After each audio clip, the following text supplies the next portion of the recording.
우리 마음속에 있어야 될 좋은 불들이 있는 반면에 우리 마음속에 있으면 안 되는 불들이 있습니다. 불이라는 것은 좋은 불이 있고 안 좋은 불이 있죠. 하나님을 향해서 열심을 다 품고 충성하는 불, 전도하는 불, 사랑하는 불, 정말 은혜 가운데 정말 주님을 향한 열망의 불이 붙는 사람은 참 복이 있는 겁니다. 그런데 그 외에도 우리가 원망의 불, 음란한 불, 하나님을 시험하는 불, 그리고 우상 숭배하는 불, 이런 것들 또한 우리 마음속에 붙을 수가 있는 거죠. 사람은 정확하게 나누어집니다. 하나님의 사람과 하나님의 사람이 아닌 사람들이 나눠지죠. 하나님의 백성과 마귀의 백성들이 나누어지죠. 하나님의 자녀들과 마귀의 자녀들이 나누어지죠. 은혜 받은 자와 은혜 받지 못한 자가 나눠지죠. 예수님을 아는 자와 예수님을 알지 못한 자로 나눠지죠. 중간지대가 어디 있습니까? 우리는 항상 그 중간에 있는 어정쩡한 모습이 아닌 항상 우클릭 예수 그리스도 쪽으로 우리가 기울어져야 된다는 겁니다. 그렇게 되려면 우리 마음속에서 비워져야 되고 사라져야 될 것이 있는데, 그 중에 오늘 이 본문 말씀은 우리 속에 있는 악한 말과 원망의 말들을, 악하게 말하는 원망의 말들을 우리 속에서 비워야 된다라고 말씀하고 있는 거예요. 11장 1절에 보면 백성이 여호와의 들으시기에 악한 말로 원망하며, 하나님이 들으시기에 악한 말로 원망을 합니다. 원망이란 말은 불평한다는 뜻이죠. 사람이 예수를 믿고 살아가는 데 있어서 내가 예수 믿으면 금방 모든 문제가 해결될 것 같지만 그렇지 않는 것도 참 많습니다. 어떤 청년이 저에게 물었습니다. 목사님, 제가 예수 그리스도를 믿고 옛사람은 죽고 새사람이 되었는데 왜 또다시 죄를 짓는지, 왜 또다시 제가 죄와 싸워야 되는 이유가 어디 있는지 잘 모르겠습니다. 이렇게 저한테 질문을 했습니다. 제가 그 질문을 듣고 참 마음에 답답함을 가졌습니다. 왜냐하면 사람들이 예수를 믿고 물과 성령으로 거듭나면 모든 구원이 완성되는 것처럼 그렇게 배웠다는 거예요. 시작인데. 여러분들이 예수를 믿어도, 성령을 받아도, 은혜를 여러분들이 받아도 여러분들 속에서 왜 악한 마음들이 올라올까요? 왜 좋지 못한 마음들이 올라올까요? 왜 여러분이 죄를 지을까요? 그러면 예수 그리스도의 피를 믿으면 우리 모든 죄가 사해진다며요. 그거는 결과론적인 얘기입니다. 무슨 얘기냐면 여러분들이 예수를 믿는다는 말이 무엇인지를 깨달아야 되는 겁니다. 예수를 믿는다는 것은 내가 억만의 죄 가운데 빠져 있다 할지라도 예수 그리스도의 흘리신 그 보배로운 피를 믿으면 그 피가 나를 모든 죄 가운데서 구원하실 것을 우리가 믿는 것으로부터 우리가 모든 신앙생활이 시작되는 거죠.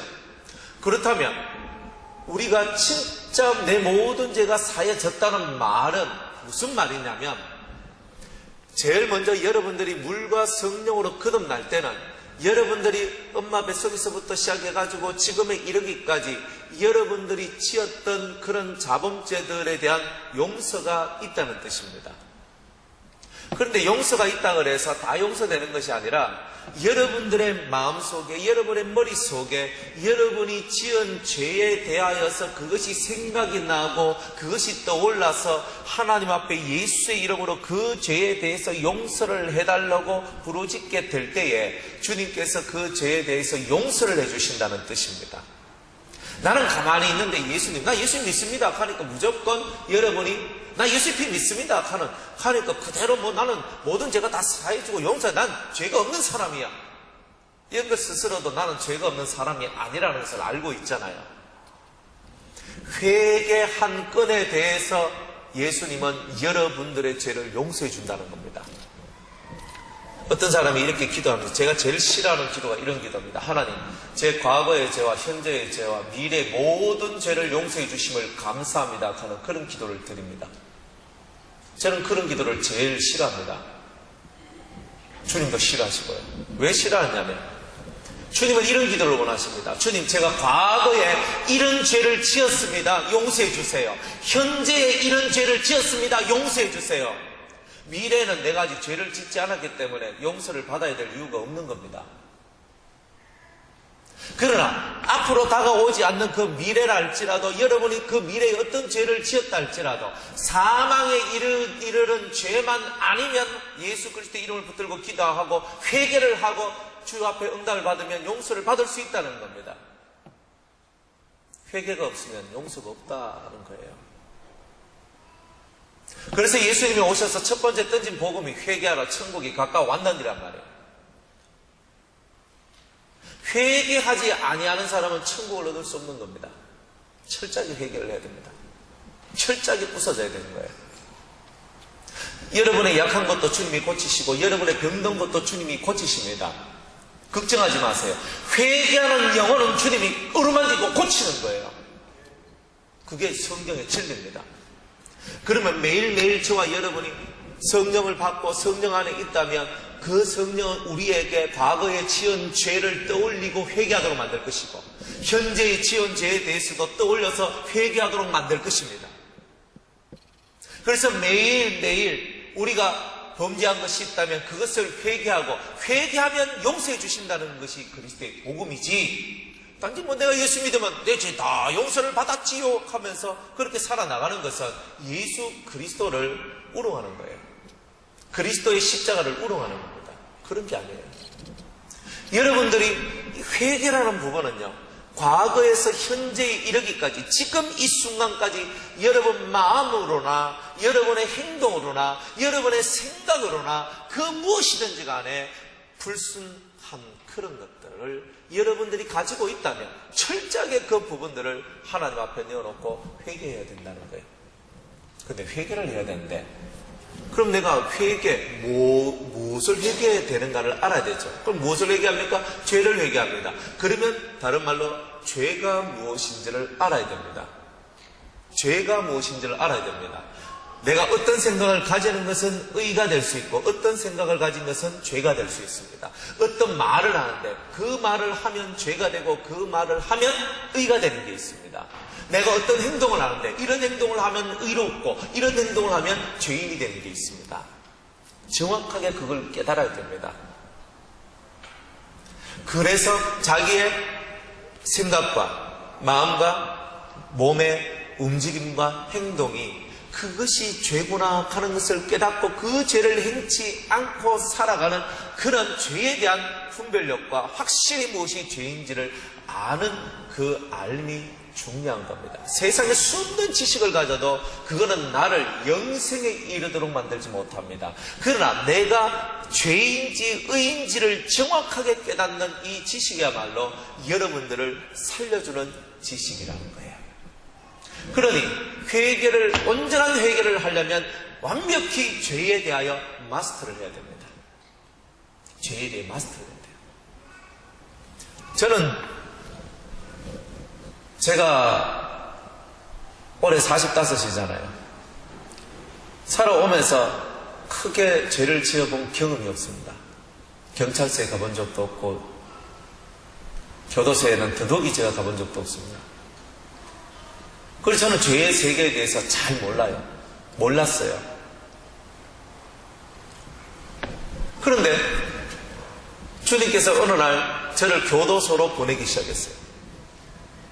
교도소에 있는 죄수자들을 만나게 하셨어요. 그래서 10년을 만났죠.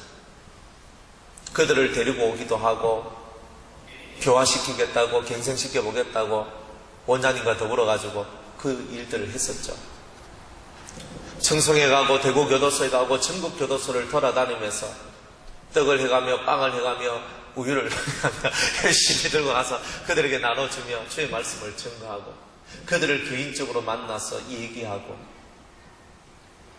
저는 참 순수했거든요. 지금도 저한테 누가 무슨 말하면 믿지요. 저는 의심을 별로 안 해요.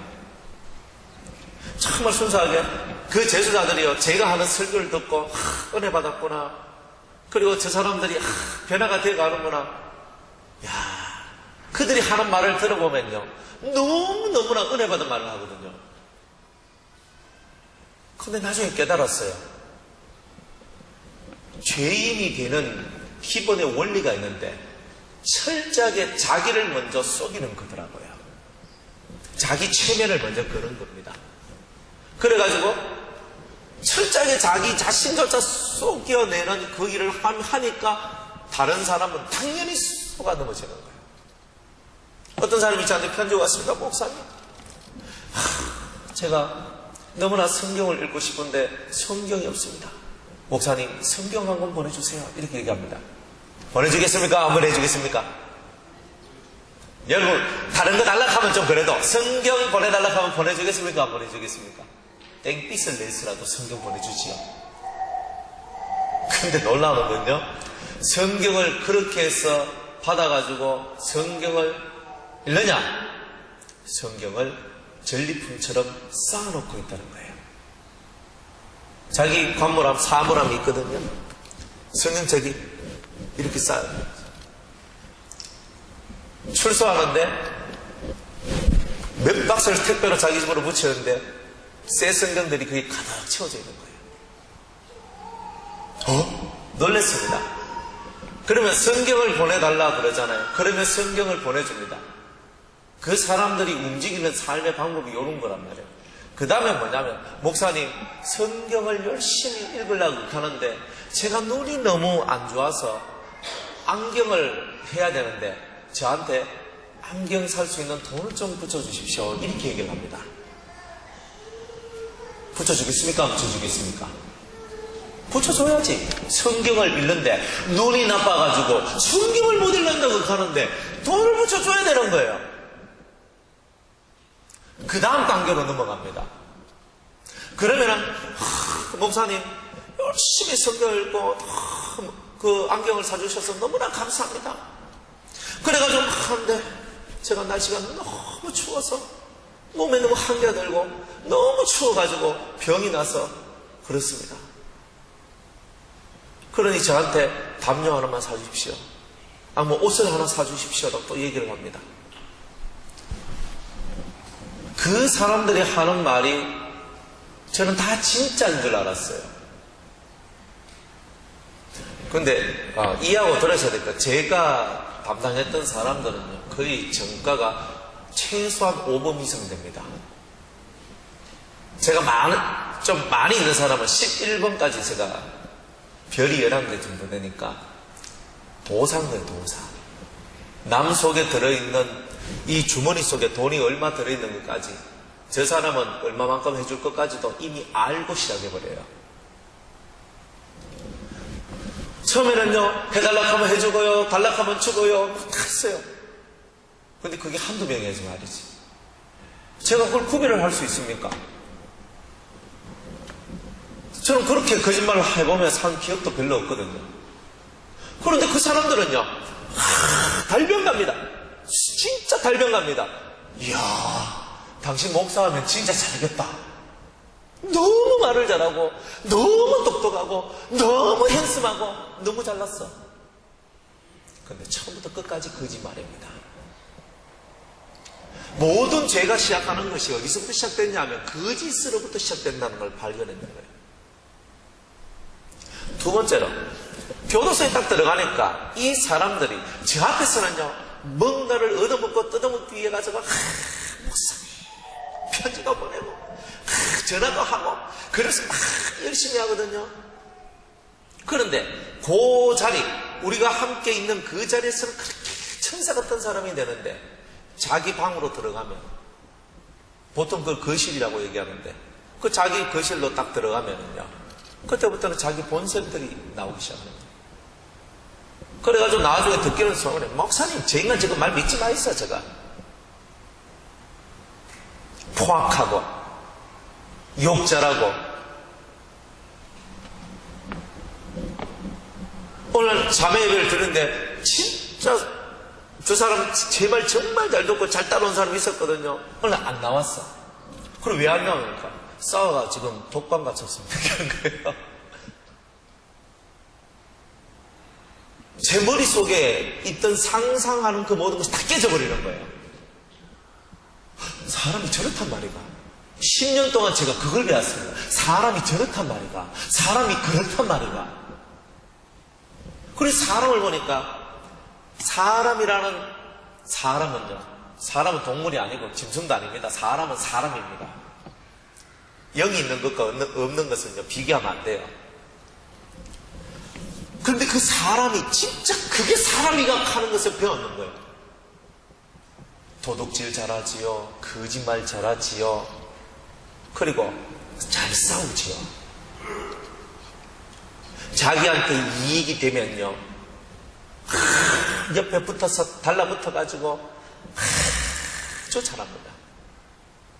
빼먹을 거 다 빼먹으면 탁 하면서 뭐 되십니다. 하고 목사님 이제 안 나옵니다. 야, 그러면서 그 10년 동안 뭘 배웠냐면 죄인에 대해서 배운 거예요. 죄인에 대해서.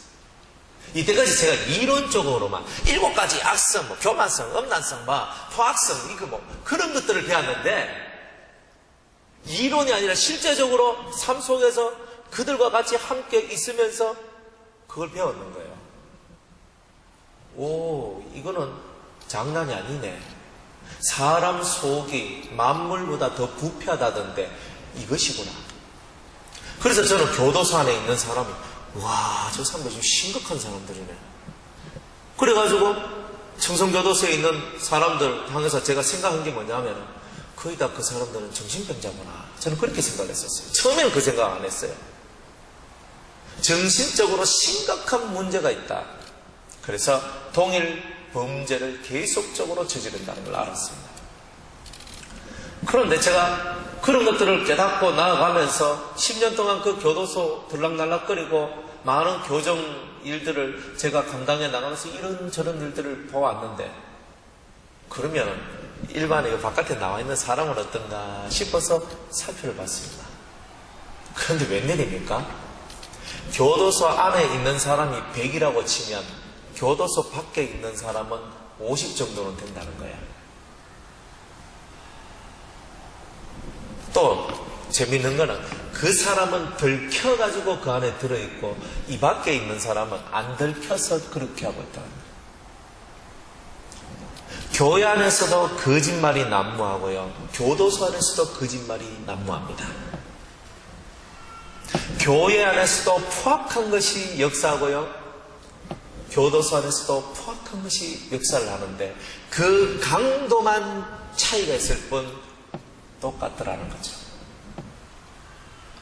그래서 느낀 게 뭐냐면은, 교도소 안에 있는 재소자들은 파란 제수복을 입고 있지만 오늘 우리 바깥에 있는 평범한 시민들은 보이지 않는 마음의 파란 제수복을 입고 살아간다. 제가 그렇게 봤습니다. 절대로 사람들은요, 자기의 잘못에 대해서 인정을 하지 않습니다. 교도소에 들어가가지고 그 사람들이 하는 얘기를 제가 얼마나 많이 들었겠습니까? 10년 동안에.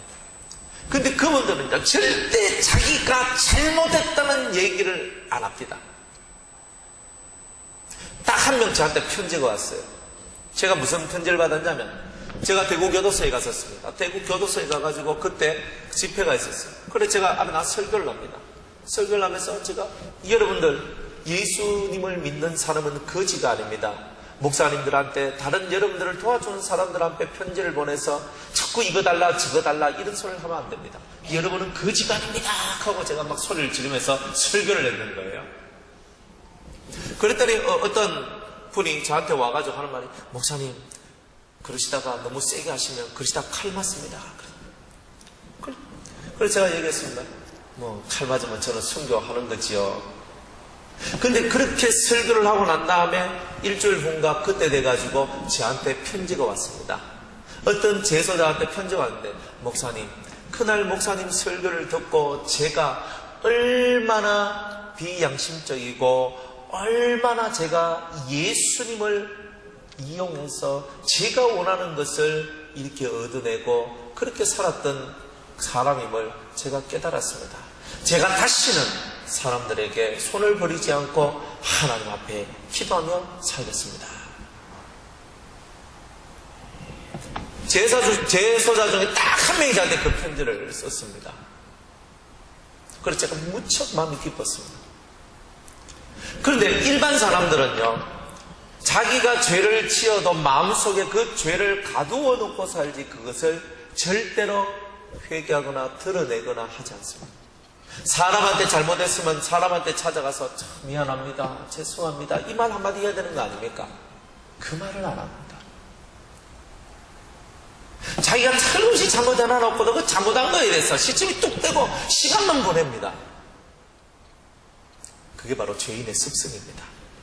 근데 그것을 우리들 또한 하고 있습니다. 아이고, 내가 사회적 지위가 체면이 있지, 내가 이렇게 말하면 내 얼굴 깎이는데 내가 이런 말 하면 되겠나, 그러면서 안 합니다. 얼마나 슬픈지 몰라요. 성경은 우리에게 뭐라고 얘기하느냐, 야고보서를 한번 보겠습니다.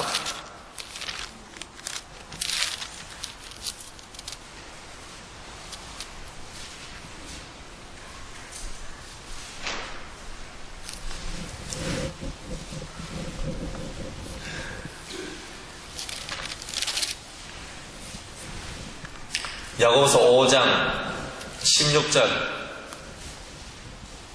15절과 16절입니다. 다 같이 읽습니다.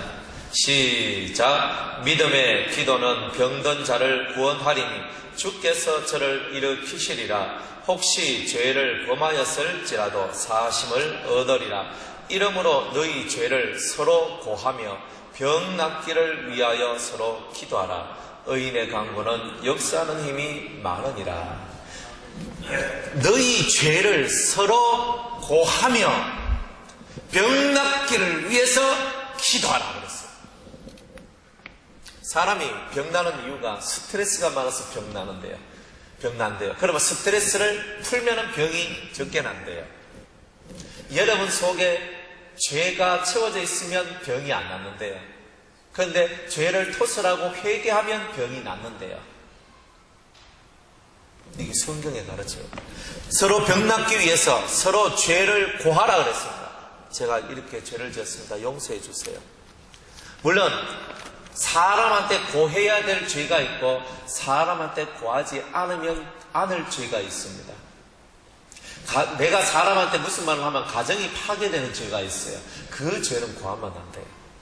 그거는 하나님과 자기 사이의 이야기로서 끝내야 될 것이 있어요. 그렇지만 많은 부분의 죄는 사람들에게 알려야 되는 거예요. 제가 이런 죄를 지었습니다. 쉽게 말하면 우리가 만약 죄를 지었으면 공개적으로 앞에 나와서 사랑하는 성도 여러분, 제가 이러이러한 때에 이러이러한 장소에서 이러이러한 행동을 하고 이러이러한 죄를 지었습니다. 제가 모든 성도님들 앞에서 제가 사죄를 합니다. 이 말을 하기까지 먼저 그분은 하나님 앞에서 먼저 용서를 구했던 것이고, 하나님 앞에서 그 죄사함의 응답을 받은 그 사람이 성도들 앞에서도 자신의 잘못된 행동과 행실로 말미암아 범죄함을 성도들 앞에서 공개적으로 사죄하고 용서하는 삶을 살아가야 되는 거예요. 그게 여러분들이 예수를 잘 믿는 비결입니다. 그런데 요즘 시대에 그렇게 합니까? 사람 뺨 한 대 탁 쳐놔놓고도 자기 잘났다고 살아가는 시대입니다. 여러 사람 죽여놓고도 자기는 뻔뻔하게 살아가는 거예요. 제가 성도들하고 상담을 하거든요. 상담을 막 하는데 갑니다.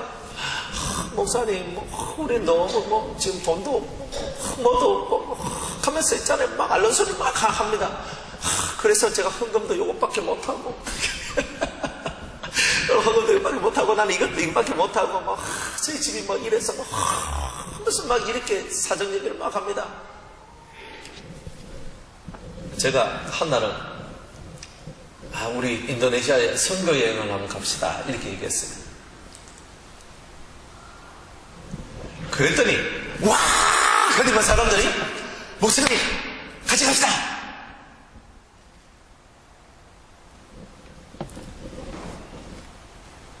그제까지만 하더라도 저한테 있니 없니 뭐 힘이 드니 죽니 사니 하는데 외국 나간다 하니까 아이고 뭐 그 제가 보고 사람 보고 어이가 없는 좀 그런 것들도 있었어요. 돈이 없다면서 어서 그냥 그 갑시다 하니까 하는데 제가 외국 나갈 돈은 있고 집에 살림은 안 되고 이게 말이 안 되는 거잖아요. 그래서 제가 이거는 사람들의 무슨 심보인가. 놀러 가기 위해서 허리띠를 쫄라매고 제가 돈을 모으겠습니다. 모을 돈은 있다는 뜻이잖아요. 이 사람들이 생각하는 게 그렇다 이 말이에요. 아니 돈이 없습니다 하는데 먹고 마셔 쓰는 데나 써요. 돈이 없습니다. 내가 돈이 없어서 힘듭니다. 가는데 자기 자식 키우는 데는 돈이 다 들어가. 그래 저 사람들의 말을 얼마만큼 믿어야 되나 싶은데 도저히 믿음성이 안 갑니다. 얼마만큼 믿음성이 안 가냐? 없다는 말이 도저히 믿기질 않는다는 거예요. 진짜 가난하다는 말이 믿기질 않는다는 거예요. 가난하면 못하는 게 많습니다. 진짜 돈이 없으면 못하는 게 천지 삐까리입니다. 엄청나게 많아요. 사람들 앞에서는 앓는 소리를 하고 뒤로 자기는 할 것을 다 한다면 그 사람은 거짓말쟁이인 거예요. 사람들 앞에서 앓는 소리를 하고 없습니다 그러면 없는 삶을 살아야 되는 거예요. 다른 사람한테는 없신다 켜놔놨고 뒤로 들어가서는 다 해먹고 먹고 마시고 즐기고하면 이중인격자잖아요. 나는 그게 교도소에만 있는 줄 알았어요. 근데 교도소 밖에 있더라고요. 왜 우째해야 됩니까? 그래 우리가 말을 하는 그 모든 말들이 여러분들이 그냥 때로는 생각 없이 하는 그 말들이 여러분들을 죄 가운데로 집어넣는 겁니다. 있고 없고가 뭐 중요합니까? 있으면 있는 대로 자유하고 없으면 없는 것 속에서 자유하고 살아가는 거예요. 있니 없니 돈이 많니 적니 성도가 할 말이 아닌 거예요. 그거는 자기의 연약함이 있다면 하나님께 구하세요. 하나님 제가 지금 이만한 돈이 필요한데 제가 이만한 돈이 없습니다. 근데 이거는 꼭 지출을 해야 될 돈인데 주께서 역사해 주세요. 하나님께 구하면서 하나님의 은혜와 하나님의 자비와 하나님의 긍휼을 구하는 것이 성도의 삶입니다. 그런데 보통 우리들은 앓는 소리부터 합니다. 교도소에서 배운 게 뭐냐? 사람이 그렇다는 것을 배웠고 근데 실제로 우리가 살아가는 모든 세상의 삶들이 너무나 많이 그러한 죄를 먹고 마시는 삶을 살아감에도 불구하고 그것에 대한 인식이 부족하다는 것을 깨닫게 되었어요. 그래서 마음이 슬픈 거예요. 내가 먼저 손 내밀지 못하고 내가 먼저 용서하지 못하고 내가 먼저 하는데 내가 먼저 손 내밀지도 내가 먼저 다가가지도 내가 먼저 이해하지도 내가 먼저 안 하는 거죠.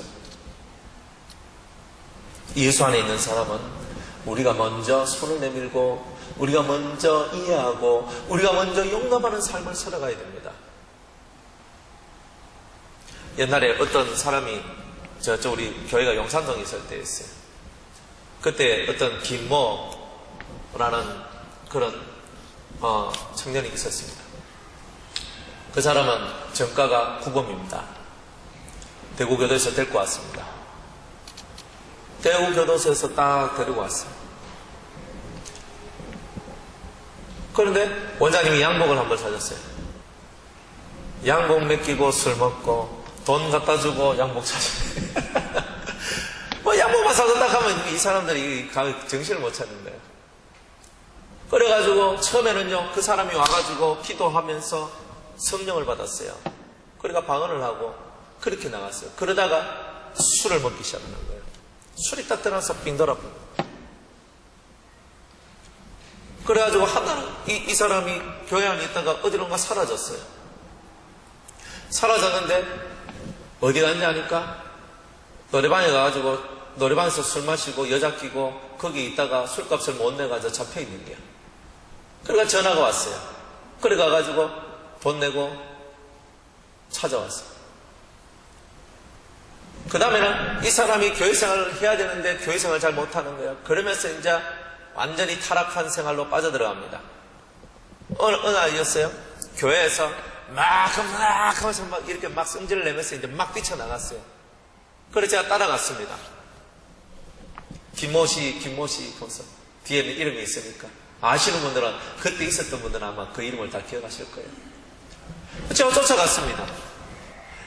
막 쫓아가서 어디 가노? 서라. 지금 교회를 떠나서 어딜 가노? 어딜 갈 데가 있나? 없잖아. 나가면 저 있잖아. 서라. 계속 서라 그랬어요. 그런데 에이씨 하면서 막 그럼 가는 거예요. 그래서 제가 계속 하면서 서라. 빨리 서라. 서가지고 빨리 다시 돌아가자. 그렇게만 갑자기 밑에 있는 벽돌 하나를 확 들어 하면서 제 머리에다 막 찍으려고 하는 거예요. 이래가지고 제가 그래서 서라 그랬어요. 나는 그 돌에 맞고 내가 죽으면 내가 숨자는 거다. 그럼 니는 뭐가 되는 거야? 니는 살인자가 되는 거 아니야? 아이씨 하면서 또 팡 놓고 막 또 가는 거예요. 또 가.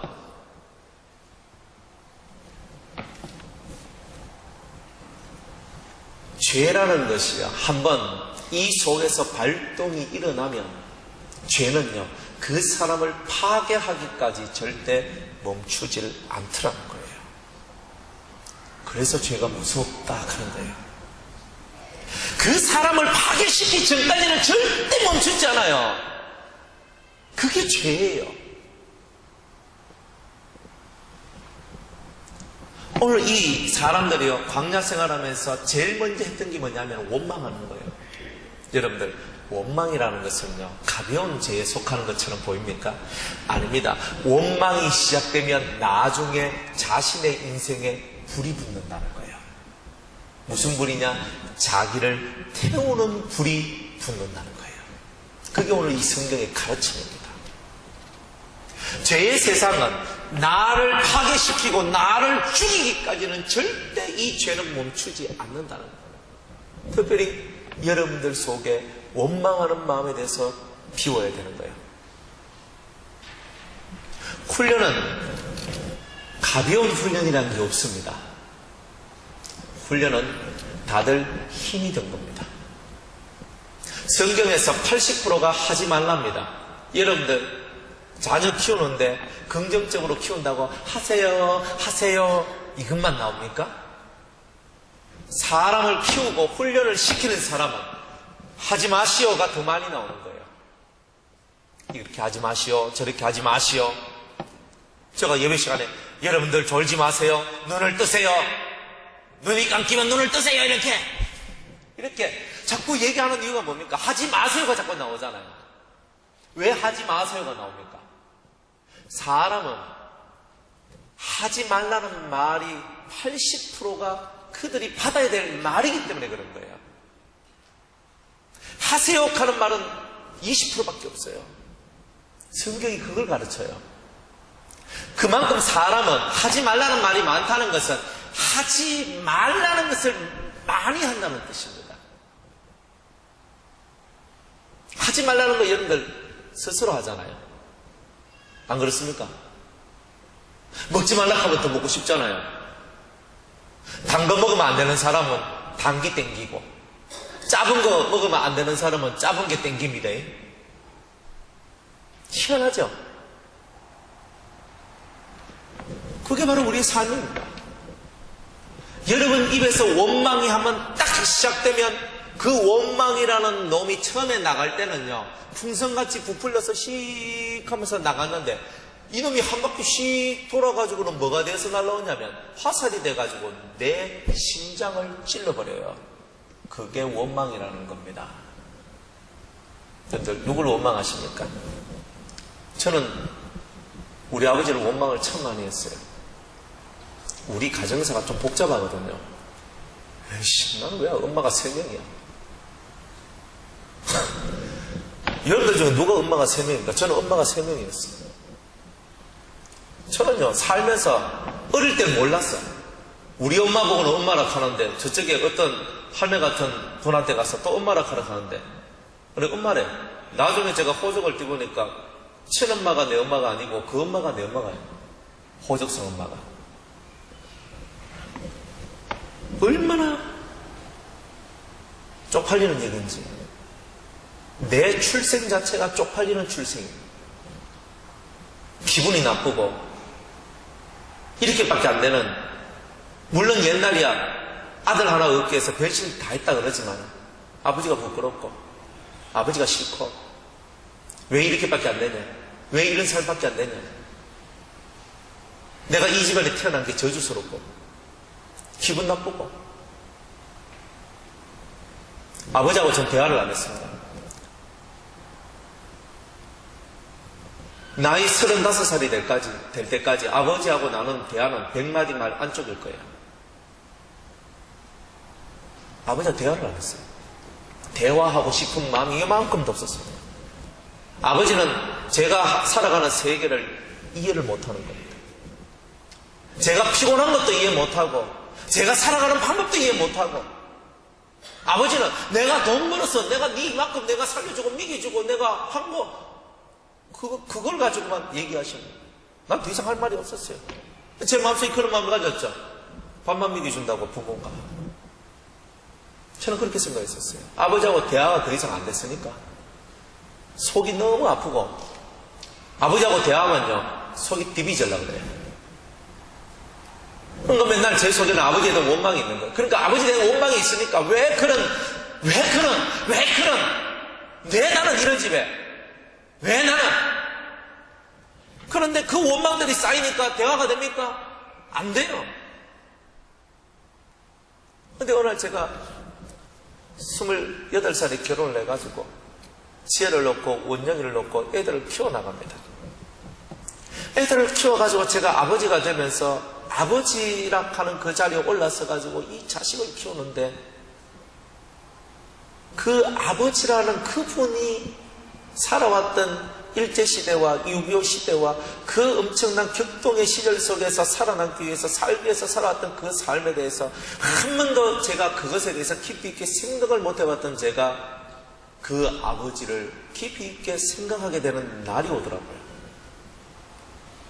그러면서 제 속에서 아버지에 대한 원망이 풀어지게 되는 일이 나왔습니다.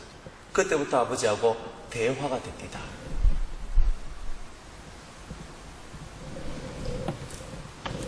그러면서 그 아버지하고 저 사이 속에서 제가 살아서 그렇게 속에 묵혀져 있었던 것들이 풀어지는 거예요. 그래, 아버지가 돌아가실 때 제가 보지 못했어도 그렇게 슬픈 얼굴로 돌아가신 것 같지는 않더라고요. 그러면서 어느 날 아버지가 돌아가시기 그 전에 저한테, 야야, 내가 미안하다, 내가 잘못했다, 그 말을 저한테 하시더라고요. 그 제가 그랬어요. 아버지 괜찮습니다. 아버지가 예수 믿는 거 하나만으로도 저는 족합니다. 그랬어요. 원망이 풀어지니까 집에 평화가 생겨나요. 우리 아들하고 딸이 저를 원망할지 안 할지 저는 몰라요. 그 자식이 나를 쳐다보면서, 아빠 왜 목사가 돼서 왜 우리들 이렇게 힘들게 해요? 걔네들이 제가 목사이기 때문에, 유성교 담임 목사이기 때문에 어드밴티지가 있지만요, 걔네들이 조금만 잘못하면 목사 아들이 왁하는데, 목사님 딸이 왜 극하는데, 이 소리가 먼저 나오죠. 여러분들은 안 그러실지 몰라도 걔네들은 항상 목사 대단하신 목사의 목사님의 아들인데 딸인데 너희들은 와 극하노? 너가 아버지 봐도 뭐하네? 애들 얼마나 스트레스 받겠습니까? 원망이 속에 차 있으면요, 얼굴에 기쁨이라는 게 없고 대화가 안 됩니다. 교회 안에서 여러분들이 이 원망을 키워나가면은 대화가 안 되는 거죠. 그리고 여러분의 인생 공문이 뒷자락이 불이 붙는 거예요. 왜 나한테 저런 자식이 있나? 왜 나한테 저런 부모가 있나? 왜 나한테 저런 형제가 있나? 왜 나한테 저런 남편이? 왜 나한테 저런 아내가? 그것이 이미 내 인생을 불태우는 거예요. 예수님은 불태우지 마라 네 인생을. 네 인생을 불태우는 삶을 살지 말라고 그렇게 우리에게 말씀하고 있는 것입니다. 백성이 여호와의 들으시기에 악한 말로 원망하며 여호와께서 들으시고 진노하사 여호와의 불로 그들 중에 붙여서 진 끝을 사르게 하십니다. 그러면 뒤에 구멍이 생기는 거잖아요. 장사도 앞으로 남고 뒤로 밑간다 그러죠? 앞으로는 잘 되는 것 같은데 뒤로는 밑가는 게야. 그게 바로 원망하는 자들의 삶입니다. 그래서 우리가 이 시간에 저와 여러분들은 철저하게 여러분의 가정 속에 꼭 없애야 될 1번, 우리 교회 속에서 꼭 없애야 될 1번의 이 죄가 있다면 그것이 바로 원망하는 것입니다. 여러분의 부모에 대해서 원망하지 말고 여러분의 자식에 대해서, 남편에 대해서, 아내에 대해서 원망하지 마세요. 원망하는 그 사람 나쁜 사람입니다. 왜 원망을 합니까? 항상 원망하는 사람은 자기를 못 보고 그 사람만, 다른 사람만 보기 때문에 원망이 나오는 거예요. 원망은 자기를 보지 못하는 사람이 원망하는 거예요. 제가 나이가 들면서 깨달은 것이 뭐냐면 집이 잘 되려고 하면 마누라가 편해야 된다. 망고불변의 법칙인 것 같아요. 왜냐하면 집에서 마누라가 밥을 지으면서 욕을 하면서 짓고 원망하면서 짓고 기분 나쁘면서 밥 지으면 그거 먹는 사람들이 다들 그렇게 되거든요. 음식은 맛만 보면 저 사람이 화가 났나 짜증이 났나 답이 나옵니다. 그러니까 집에서는요 무조건 마누라가 편안해야 됩니다. 남편들이 아내를 편안하게 해줘야 됩니다. 여러분들이 아내를 평안하게 해주는 방법이 무엇인지를 여러분이 터득을 해야 됩니다. 여러분들이 왕같이 대접받고 싶습니까? 그러면 마누라를 여왕같이 대접하세요. 당연히 여러분들은 왕이 됩니다. 자매님들이요, 성도님들이요, 여성도님들이요, 남편을 왕처럼 대접해 주세요. 저절로 여러분은 여왕이 될 겁니다. 여러분의 아내는 하녀가 아닙니다. 여러분의 남편은 종이 아닙니다. 각자가 서로 사랑하는 마음으로 섬김으로써 그들을 위하는 거죠. 예수님의 마음으로. 물 한 컵 떠라 한다고 물 한 컵 떠다 주는 게 마누라가 아니고, 내가 좋아하는 음식 해내라 그럼 그게 마누라가 아니고, 나와 함께 생명을 유업으로 받을 자라는 것을 잊으면 안 되는 거예요.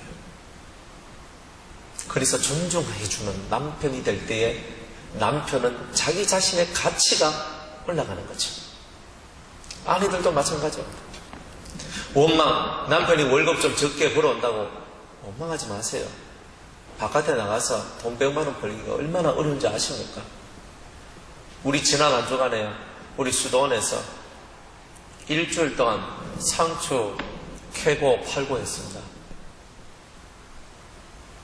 상추 캐고 파는 게 얼마나 힘들어요? 그래가지고 돈 100만 원 모았어요.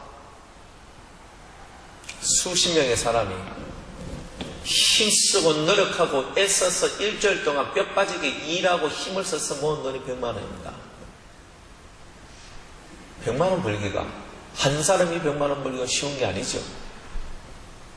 남편이 적은 돈을 벌어서 갖다 주면 그 안에서 고맙고 감사함을 가지고 사랑하고 그 돈 안에서 쓰면 됩니다. 우리 집사람한테 제가 돈을 20만 원을 줘도 그것 쓰더라고요. 10만 원을 갖다 줘도 쓰고요. 30만 원을 가져도 쓰고 100만 원을 가져도 씁니다. 가만히 보니까 내가 그랬어요. 야, 옛날에 내 30만 원 줄 때 니 왜 살았나 그러고. 자기는 왜 살았나? 뭐 그럼 그때 맞춰 살죠. 그럼 돈 얼마, 그보다 더 많은 돈을 갖다 주는데도 왜 돈이 부족하다 그러냐? 사람이 쓰기 나름이더라는 거예요. 그러니까 남편이 적게 벌면 적게 번 속에서 적게 쓰면 돼요. 고기 먹을 거 김치하고 드세요. 그럼 되잖아요. 그것 가지고 원망의 불패산, 저쪽에 누구는 이만큼 돈 벌어오는데 한 달에 300만원씩 400만원씩 벌어와가지고 애 키우는 데도 가고 학원 보내도 되고 다이카는데 남정네 돼가지고 그래서 뭐합니까? 그래가 집이 좋습니까? 또 남편은요, 배먹지 않는 남편들은 니 나가서 돈 벌어라 그러면 하면서 그렇게 여자가 또 얘기하면요, 그래 내가 부족해서 그래 뭐 야겠노? 당신이 좀 인내하고 잘 살아봐 이렇게 또 얘기해주면 될 낀데 에이씨 검사님 밖에 나가서 돈 벌어와 하고 승질이 나가지고 또 자기 승질도 못 이기고 어떻게 그게 좋은 가정이 됩니까? 이렇게 원망하고 이렇게 불평하는 그 집에서 무슨 좋은 열매가 나오겠습니까? 입은 닭발같이 툭 튀어나와가지고 있는데 어떻게 좋은 열매가 나오겠습니까? 불평을 피우세요. 불평하지 마세요. 이미 내 새끼고 이미 내 아내고 이미 내 남편이고 이미 내 부모예요. 이미 내 성도예요. 왜 하겠습니까? 불평한다고 저 사람이 변화될 겁니까? 내가 저 사람한테 원망을 한다고 저 사람이 인생이 돌아서겠습니까? 우리는 불평도 원망도 다 십자가에 못 박고 그 십자가 밑에 우리 무릎을 꿇고 그 영혼을 위하여서 기도하는 거죠. 불쌍히 여겨달라고. 주님 능력이 오는 손으로 어루만져 주세요. 답이 중요한 게 아니에요. 과정이 중요하지. 과정. 수학 문제 내놔놓고 1번에 2번, 2번에 3번, 3번에 4번, 4번에 1번 이거 안다고? 중요한 게 아니죠. 답을 만들어내는 과정을 정확하게 이해를 해야 그 문제를 푸는 거예요. 근데 우리는 정확하게 풀어나가야 될 그 과정은 무시하고 답만 가지는 거예요. 그래서 우리가 옛사람을 죽고 이제 새사람이 되었으니까 새것이 돼야 되죠. 그런데 왜 안 되지? 답은 갖고 있는데 과정이 없어서 그런 거예요. 이제 여러분, 우리는 답만 갖고 있는 사람이 되지 말고 과정을 갖고 있는 사람이 되어야 된다는 거예요. 그래서 우리가 살아가는 이 삶 속에서 가장 중요한 게 원망하지 않는 겁니다. 가정을 깨뜨리는 1번이 원망입니다. 교회에 시험이 들고 분란이 일어나는 것도 1번이 원망입니다. 왜 그래? 왜 그래? 왜 그래? 그것이 비워져야 됩니다. 그러면 되더라. 한날 우리 정명희 집사님 아들내미하고 저하고 이제 토요일날 저기 한동대학 가서 같이 이제 말씀 배우거든요. 근데 그 친구한테 제가 물었습니다. 야, 네 속에 뭐 원망이나 뭐 그런 거 없나? 그래서 제가 물었어요. 그래서 제가 좀 물어봤습니다. 딱 물어보니까 제가 중학교 3학년 때까지 있었다 하대요. 근데 자기는 너무 심하게 살았대. 그런데 어느 날 자기가 깨달았답니다. 다 깨닫고 내가 무거운 짐을 들고 있으면 내가 힘들다. 그래서 걔가 내한테 이걸 가르쳐주대요. 물품 얘기를. 이거 5초 동안 들고 있으면 목사님 이거 무거워요 안 무거워요? 10초 동안요. 그러면요 1시간은요. 하루는요. 어떤 짐이든 오래 들고 있으면 무거운 법입니다. 이 아이가 이렇게 하고 있는 거예요. 그래서 제가 그 얘기를 듣고 야, 네 21살에 그 정도 깨달았으면 니는 진짜 대단한 거다 그랬습니다. 그래서 이제 더 이상 원망하는 게 없대요. 이 심령 속에서 원망하는 것이 없는 깨달음을 얻을 때까지 얼마나 많은 시간이 걸리겠습니까? 원망은 무거운 짐입니다. 짐을 십자가 앞에 내려놔야죠. 그래서 여러분이 오랫동안 들지 말고 무겁다고 생각하는 것을 빨리 주님 앞에 내려놔야 돼요. 다른 거 앞에 내려놓는 게 아니고 빨리 주님 앞에 내려놓는 거예요. 우리가 지고 있는 짐은 다 무겁습니다. 가벼운 짐은 없어요. 그러나 그 가볍지 않는 짐을 빨리 주님 앞에 내려놓는 겁니다. 목사님, 이론은 아는데 실제를 못하겠습니다. 그거 어떻게 해야 되는지 모르겠습니다. 그래서 여러분들이 그 실제를 잘할 수 있기 위해서 여러분들이 하나님의 말씀을 주야로 묵상할 때만 여러분들이 어떻게 하면 이것이 내려놔지는가를 알게 된다는 거예요. 그래서 이걸 내려놓는 법을 여러분들이 깨달으시면 이제 여러분들은 인생사가 아주 평안하고 기쁘고 자유스럽게 될 겁니다. 이제 말씀을 맺고자 합니다. 사랑하는 여러분, 여러분의 마음속에는 어떤 불이 붙어 있습니까? 주님을 사랑하는 사랑의 불이 붙어져 있습니까? 아니면 원망하는 원망의 불이 붙어져 있습니까? 엄마는 왜 그래? 아빠는 왜 그래? 야, 넌 또 왜 그래? 이미 우리 속에는 원망이 차 있기 때문에 열매가 좋은 게 안 나요. 앞으로는 없고 뒤로는 태워져 버려요. 다 날아가 버려요. 그것으로서 끝나는 거예요. 그런데 그렇게 원망하고 불이 붙어서 뒷공다리가 타들어가는데 모세가 기도합니다. 백성이 모세에게 부르짖음으로 모세가 여호와께 기도하니, 따라합시다. 여호와께 기도하니 불이 꺼졌더라. 바로 답이 거기서 나옵니다. 하나님, 제 안에 있는 이 원망의 불을 꺼주시옵소서. 이게 성경은 답이라고 얘기합니다. 그게 바로 하나님을 만나는 방법입니다. 원망의 불이 붙어져 있는 사람이 여호와여, 아버지여, 이 불을 꺼주시옵소서.